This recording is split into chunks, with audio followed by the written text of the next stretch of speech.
নমস্কাৰ good evening সকলোকে স্বাগতম জনালো মন্টু ডিফেন্স আসামলৈ এটা বহুতে ভাল খবৰ লৈ আহিছো CAPF চেন্ট্ৰেল আৰ্ম পুলিচ ফৌজৰ ফালৰ পৰা পুনৰ নতুনকৈ BSF CRPF ITBP SSB আৰু CISF ৰ বাবে পদ মুকলি কৰা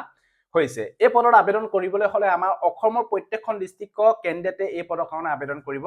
পাৰিব আবেদন কৰিবলৈ হলে এডুকেশন কোৱালিফিকেশনস কিমান লাগিব বয়সৰ সময়সীমা কিমানৰ পৰা কিমানলৈকে দিয়া হৈছে টোটাল কিমান ভ্যাকেন্সি মুকলি কৰা হৈছে কোনটো তাৰিখৰ পৰা এই পদবিলাকৰ এপ্লাই ষ্টাৰ্ট হৈছে কোনটো ডিপাৰ্টমেন্টৰ ফালৰ পৰা পদ মুকলি কৰা হৈছে সকলো বিলাকৰ তথ্য ভিডিওটো যেতে ফুল ইনফৰমেশন হকাৰে আপোনালোকক জনাবলৈ বিচাৰিছো সো ভিডিওটো সম্পূৰ্ণৰূপে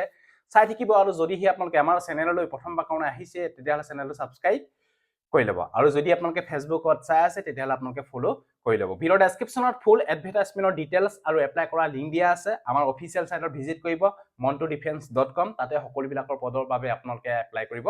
পাৰিব এতিয়া CAPF ৰ ফালৰ পৰা যিখিনি পদ মুকলি কৰা হৈছে পদবিলাকৰ তথ্য স্টেপ বাই স্টেপ মই আপোনালোকক জনাবলৈ বিচাৰিছো UPSC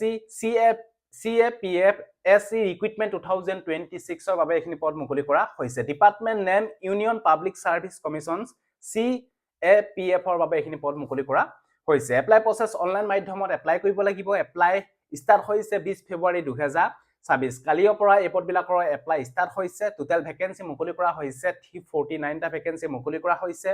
পোষ্ট নেম অ্যাসিস্ট্যান্ট কমান্ডেন্টৰ কাৰণে এইখিনি ভ্যাকেন্সি মুকলি কৰা হৈছে জব লোকেশন অল ইন্ডিয়া কেন্ডিডেটে এই পদৰ কাৰণে আবেদন কৰিব পাৰিব তাপা নেক্সট হৈছে UPSC CAPF SC ৰিক্ৰুটমেন্ট 2026 ৰ ইম্পৰ্টেন্ট ডেট এপ্লিকেশন ষ্টাৰ্ট হৈছে 20 ফেব্ৰুৱাৰী 2026 ৰ পৰা এপ্লিকেশন লাষ্ট ডেট হৈছে 12 মাৰ্চ 2026 লৈকে এই পদৰ কাৰণে আবেদন কৰিব পাৰিব ইয়াৰ এক্সাম কেতিয়া অনুষ্ঠিত হ'ব ইতিমধ্যে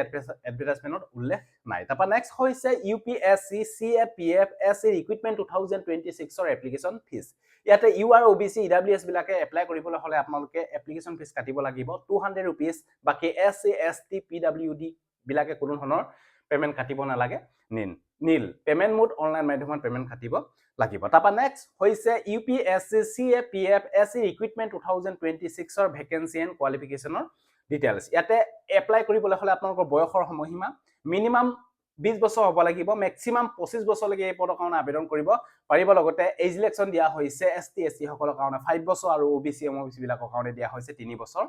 এজ ইলেকশন এখিনি আপোনালোকৰ বয়সৰ সময়সীমা বিষয়ে আপোনালোকে গম পালে তাপা নেক্সট হৈছে পোষ্ট নেম ইয়াতে অ্যাসিস্ট্যান্ট কমান্ডেন্টৰ কাৰণে এখিনি ভ্যাকেন্সি মুকলি কৰা হৈছে ভ্যাকেন্সি 349 টা ভ্যাকেন্সি মুকলি কৰা হৈছে তাৰে BSF ত আছে 108 টা ভ্যাকেন্সি CRPF ত আছে 106 টা ভ্যাকেন্সি ITBP ত আছে 12 টা ভ্যাকেন্সি SSB ত আছে 53 টা ভ্যাকেন্সি আৰু CISF ত আছে 70 টা ভ্যাকেন্সি টোটাল 349 টা ভ্যাকেন্সি মুকলি কৰা হৈছে UPSC CAPF ৰ ফালৰ পৰা ইয়াতে কোৱালিফিকেশন এনি গ্ৰেজুৱেচন যিকোনো ষ্ট্ৰীমৰ পৰা যদি আপোনালোকে গ্ৰেজুৱেচন কমপ্লিট কৰিছে তেতিয়াহলে আপোনালোকে এই পদৰ কাৰণে আবেদন কৰিব পাৰিব তাপা নেক্সট হৈছে UPSC CAPF SC ৰিক্ৰুটমেন্ট 2026 ৰ সিলেকশন প্ৰসেস এই পদবিলাকৰ ফাৰ্স্ট টাইম হ'ব ৰিটেন এক্সাম তাপা ফিজিক্যাল টেষ্ট হ'ব তাপা ইন্টাৰভিউ হ'ব তাপা ডকুমেন্ট ভেৰিফিকেশন তাপা একেবাৰে শেষত আপোনালোকৰ মেডিকেল এক্সামিনেশন টেষ্ট অনুষ্ঠিত হ'ব how to apply for UPSC CAPF SC recruitment 2026 যদি হে পদবিলাকৰ প্ৰতি ইন্টাৰেষ্ট যদি আপোনালোকে আবেদন কৰিব বিচাৰে তেতিয়ালে এপ্লাই কৰা লিংক ভিডিও ডেসক্ৰিপচনত দিয়া আছে montudefense.com অফিচিয়েল সাইটত গৈ পিনি আপোনালোকে এই পদৰ কাৰণে আবেদন কৰি লওক আবেদন কৰাৰ আগতে আপোনালোকে ফুল এডভাৰটাইজমেন্টখন আপোনালোকে চেক কৰি লওক সো এটো আছে যদি ভিডিওটো ভাল পালে সকলো ক্যান্ডিডেটক যাতে আপোনালোকে ভিডিওটো শেয়াৰ কৰক যাতে সকলোৱে গম পাওক যে UPSC ফালৰ পৰা পুনৰ নতুনকৈ অ্যাসিস্ট্যান্ট কমান্ডেন্টৰ বাবে CAPF ফালৰ পৰা পদ মুকলি কৰা হৈছে সো আজিলে বাই জয় হিন্দ বন্দে মাতৰম জয় অসম ধন্যবাদ